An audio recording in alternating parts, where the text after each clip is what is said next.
आराध्या बिस्तर पर सिर झुकाकर रो रही थी। उसकी आंखों में आंसू थे और दिल में डर और गुस्सा दोनों। आर्यन सोफे पर बैठा था, चेहरे पर वही घमंडी सुकून। उसने धीरे से कहा, कह दिया ना, फोन करो अपने पापा को, करोगी या नहीं? आराध्या ने उसे घूरते हुए कहा, तुम जो कर रहे हो बहुत गलत है आर्यन, जबरदस्ती से कुछ नहीं मिलता, तुम पछताओगे। आर्यन उसके पास आया, बालों को पीछे किया और सख्त आवाज में बोला, मेरे पास वक्त नहीं है, समझी? जो कहा है वो करो। आराध्या गुस्से में बोली, तुम्हें क्या मिलेगा मुझसे शादी करके? बदला या बस जीतने का शौक? आर्यन ने मुस्कुराते हुए कहा, ये तुम मत बताओ, बस फोन करो। उसने फोन आराध्या के हाथ में पकड़ा दिया। आराध्या के हाथ कांप रहे थे। उसने कॉल किया। उधर उसके पापा ने फोन उठाया। आराध्या, बेटा तू ठीक है ना? ये सुनते ही आराध्या की आंखों से आंसू गिर पड़े, लेकिन उसने आवाज को दबाकर कहा, पापा मैं शादी करने जा रही हूं आर्यन मल्होत्रा से, आप मंदिर आ जाइए। इतना बोलते ही आर्यन ने फोन छीनकर काट दिया। आराध्या सन्न रह गई। उसने फोन फेंका और बिस्तर से टिककर रोने लगी। तुमने सब कुछ खत्म कर दिया, वो धीमी आवाज में बोली। आर्यन ने उसे देखा पर कुछ नहीं कहा। कमरे में सन्नाटा था, बस उसकी सिसकियां और आर्यन की ठंडी सांसें। तभी दरवाजे पर धीमी दस्तक हुई। दोनों की नजरें दरवाजे की तरफ गईं। नौकर झिझकते हुए अंदर आया। ट्रे में खाना रखा था। सूप की खुशबू कमरे में फैल गई। वो डरते हुए बोला, सर डिनर रख दूं? आर्यन ने बिना ऊपर देखे कहा, रखो और निकलो। नौकर ने जल्दी से ट्रे टेबल पर रखी और भाग गया। कमरे में फिर वही सन्नाटा, बस ऐसी की हल्की आवाज और आराध्या की भारी सांसें। आराध्या बिस्तर के कोने पर बैठी थी, बाल बिखरे हुए, चेहरा थका हुआ। आर्यन सोफे पर टिककर बैठा था, चेहरे पर वही ठंडी सुकून भरी मुस्कान, जैसे सब कुछ उसके कंट्रोल में हो। वो उठकर धीरे धीरे आराध्या के पास आया, टेबल से ट्रे उठाई और बोला, खाना खा लो। आराध्या ने बिना ऊपर देखे कहा, भूख नहीं है। आर्यन ने गहरी सांस ली। उसकी आवाज अब सख्त थी। भूख नहीं है या जिद कर रही हो? आराध्या ने ठंडी नजरों से देखा। तुम्हारी जबरदस्ती से अब मुझे कुछ महसूस नहीं होता। आर्यन के होंठों पर हल्की सी मुस्कान आई, पर उसमें झुंझलाहट थी।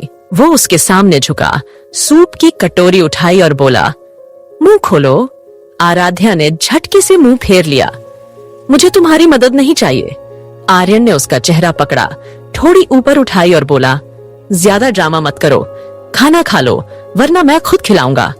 वो झुककर उसके पास आया, चम्मच उठाया और उसके होंठों के पास लाया। थोड़ा सूप छलक गया, उसके होंठों पर गिरा। आराध्या ने चौंक कर उसकी तरफ देखा। आर्यन ने बिना कुछ बोले अपनी उंगली से सूप उसके होंठों से साफ किया। धीरे से, बहुत हल्के स्पर्श से दोनों की सांसें रुक गईं। कमरे में एक पल को सब कुछ ठहर गया था।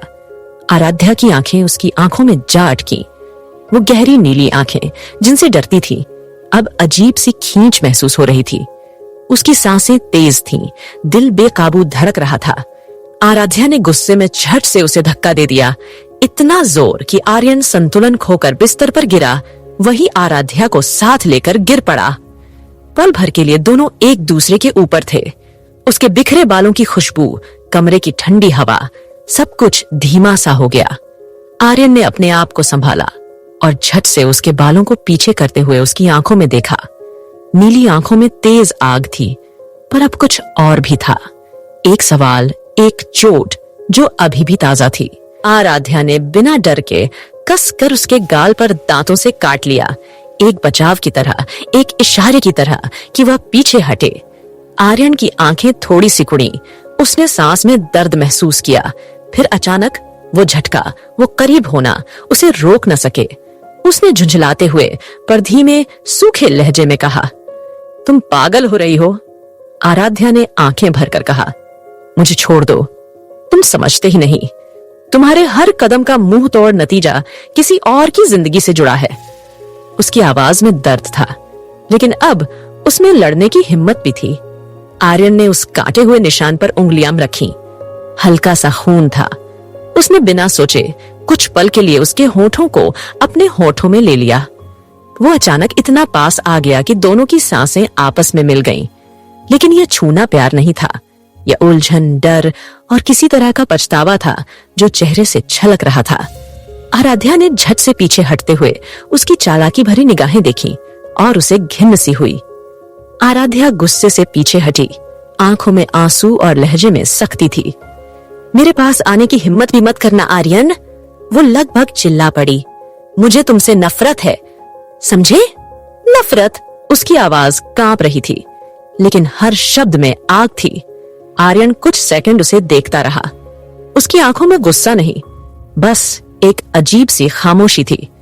फिर उसने ठंडी मुस्कान दी और बहुत शांत लहजे में कहा, नफरत? उसने हल्के से सिर झुकाया। आराध्या, तुम्हें सच में लगता है कि मैं तुम जैसी लड़की से प्यार करूंगा? आराध्या ने उसकी तरफ घूर कर देखा, आंखों से आंसू गिरते हुए बोली, हाँ, क्योंकि तुम्हें किसी चीज की इज्जत करना आता ही नहीं। तुम सोचते हो कि सब कुछ पैसों और ताकत से हासिल किया जा सकता है। आर्यन की आंखें अब ठंडी पड़ गईं। वो पास आया, लेकिन आवाज बहुत नीचे थी। तुम्हें नहीं पता, आर्यन मल्होत्रा की जिंदगी में प्यार के लिए कोई जगह नहीं है।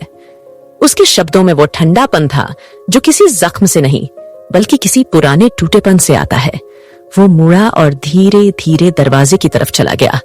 आराध्या वहीं खड़ी रही, आंसुओं से भीगी, पर अब उसके अंदर डर नहीं था, बस एक कसक थी, जैसे किसी ने उसे अंदर से तोड़ दिया हो। आर्यन दरवाजे तक पहुंचा, फिर बिना पलटे बोला, कल सुबह निकल रहे हैं, मंदिर में सब इंतजाम हो चुके हैं, तैयार रहन सुबैया। दरवाजा बंद हुआ और उसकी आवाज दीवारों में गूंजती रह गई। कमरे में अब सिर्फ आराध्या की सिसकियां थीं और एक एहसास कि ये कहानी अब नफरत से कहीं ज्यादा गहरी होने वाली है। क्या करेंगी आराध्या? फेस्टिवल के कारण टाइम पर नहीं डाल पाने के लिए मेरी तरफ से क्षमा। आगे से रेगुलर पार्ट आएंगे।